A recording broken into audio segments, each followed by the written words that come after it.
Hi, so my name's Phil. I like talking about politics, and today was a very important day in the Remain campaign because we had the People's Vote March. And last October there was a march for another referendum, and there were between 500,000 670,000, depending on who you asked there. So how did it go today? Well, the numbers, the more independent estimates of the numbers will have to come later, but it's looking like round about 1 million.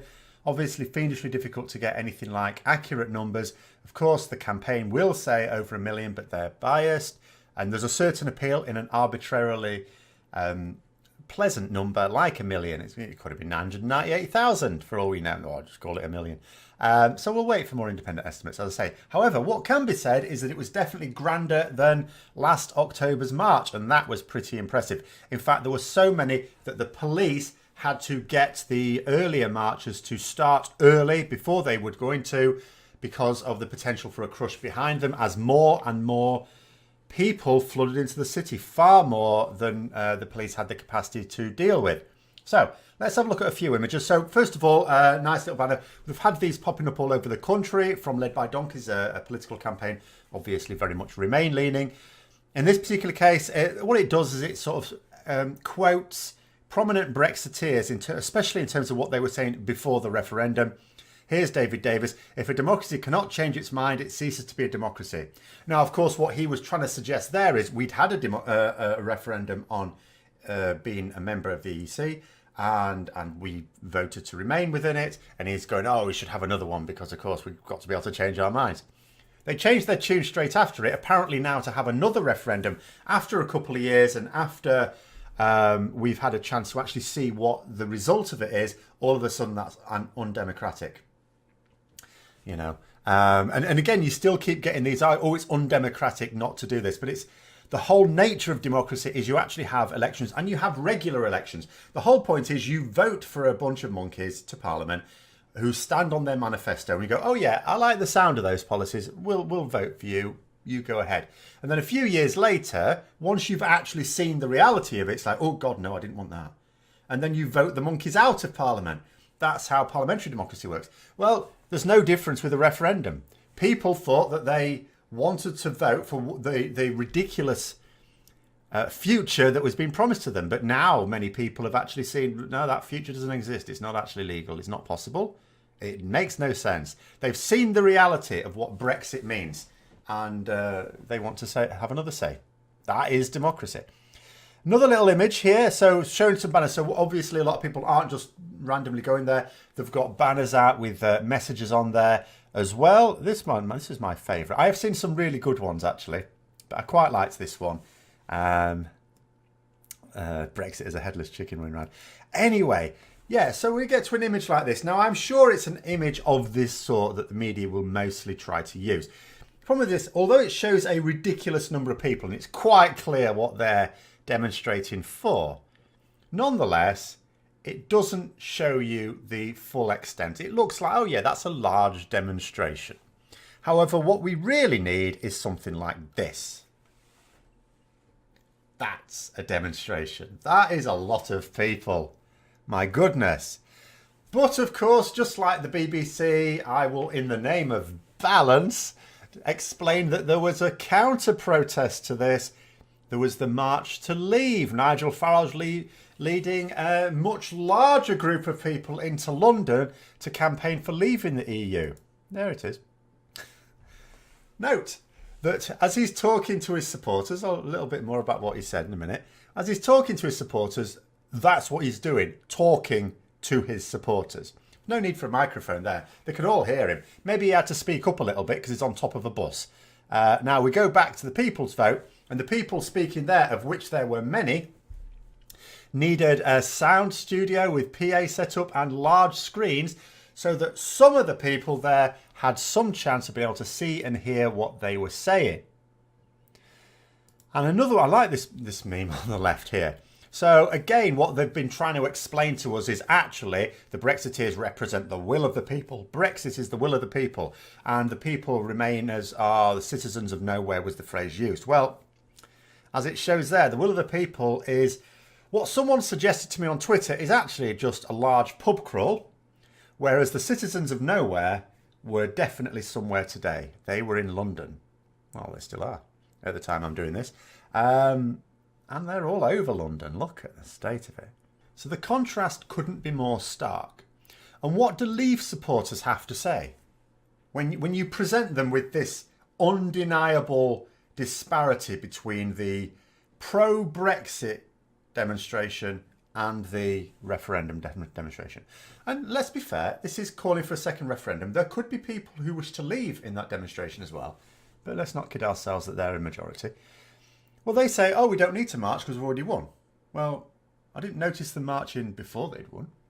And have they won? Because I'll tell you what, the prominent Brexiteers are panicking at the moment. They've been panicking for a few months now. Very seriously panicking, publicly saying that they don't believe it's going to happen. There's been a lot of Brexiteers saying, oh, I don't think it's going to happen. So have you won? And what have you won? An illegal referendum? What about the fact that no deal is not legally possible? Even the ERG were suggesting that we keep no deal on the table as a negotiating tool, not as a desired outcome, even though we know that's what they really want. Parliament voted against no deal very recently by a hefty margin.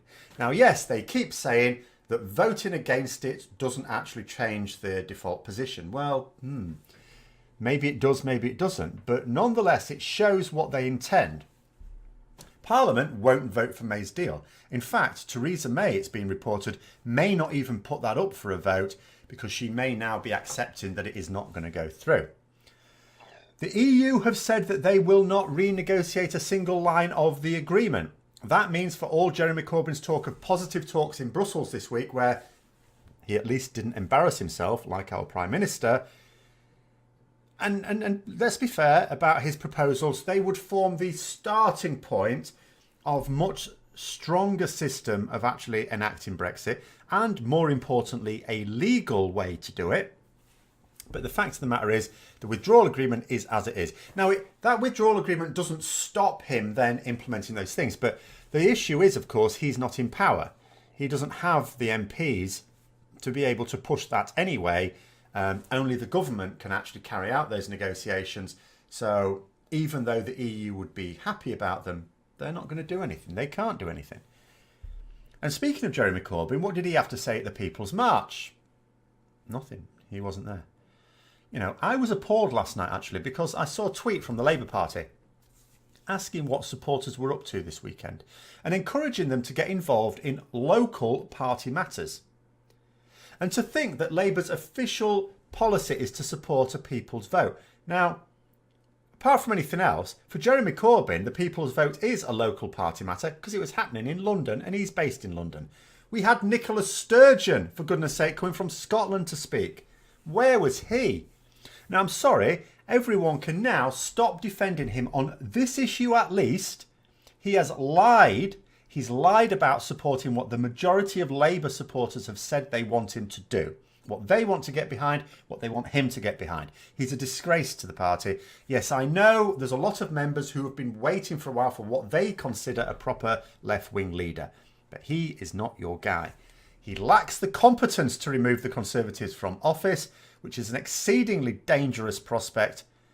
And he lacks the sense of honour to be worthy of anyone's support.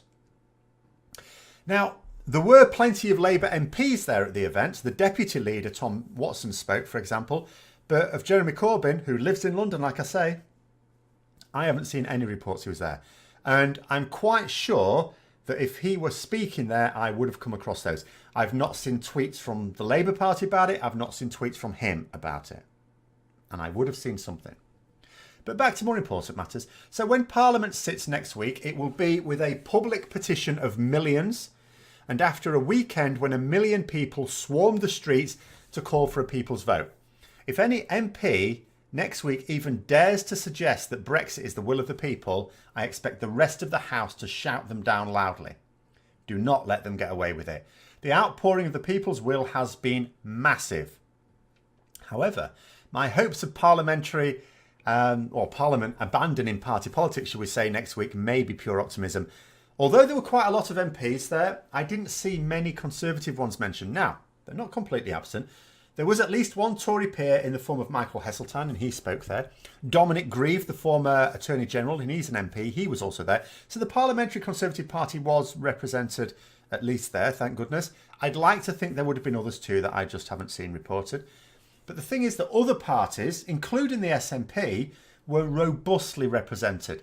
But the lack of a very visible presence from the front benches of both Labour, it has to be said, and the Conservatives was disappointing. Yes, I know I said Tom Watson was speaking there, and he's technically on the front bench, but he's elected by the supporters of Labour, not appointed by Jeremy Corbyn. Now, I would like to think that some of his shadow cabinet were there too, but I haven't seen them. Well, I wasn't going to see them in person, I'm not there, but I haven't seen them mentioned or seen anything on Twitter or anything like that either. Now, in terms of what this could mean, a demonstration of just a few thousand is usually enough to get Parliament to at least pay attention to an issue normally. This was 1 million people spending good money and a lot of times coming from all over the country. There's no rich foreign benefactors for this campaign. People had to pay for those coaches themselves and they were not cheap. Obviously I was trying to find if there's one anywhere near me going down there. Unfortunately, I'm in a bit of a black spot for this. There were people coming from as far as north of Scotland. They had no sleep. They've had zero sleep. And they've also paid the most money as well to get there. They've still gone down there. And it's very, very encouraging.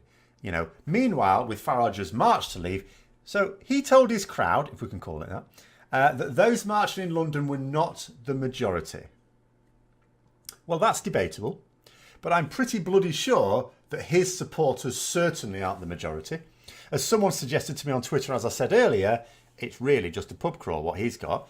But I'll tell you something, where the People's March is definitely a majority is in that it shows that having another referendum is what more people care about than anything else.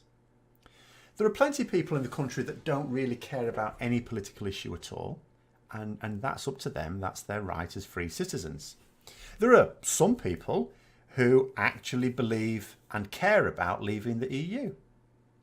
But nobody cares about any other issue in the UK right now than having that second referendum, and that is a fact, because in October we had the second largest political demonstration there's ever been.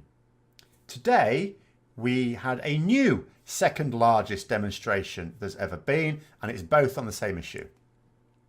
What's the largest? That was the Stop the Iraq War demonstration. But here we've had twice now on the same issue for another referendum, the second and third placed largest political demonstrations in this country. So it's not just the issue demonstrably that more people care about than any other issue. It's the second most cared about in history. In British history, anyway. So, finally, just a little appeal. Being an ignorant Brit, I'm afraid I don't speak and more importantly, read non-English languages very well. So if people would like to let me know what the non-UK media make of all this in reports later or tomorrow, then I would be grateful. I'd actually be very interested in seeing how this is perceived elsewhere as well. So there we go. I hope you found the video interesting. If you did, don't forget to click the like button, subscribe for further content, and click the bell notification as well. Until next time, I'll see you later.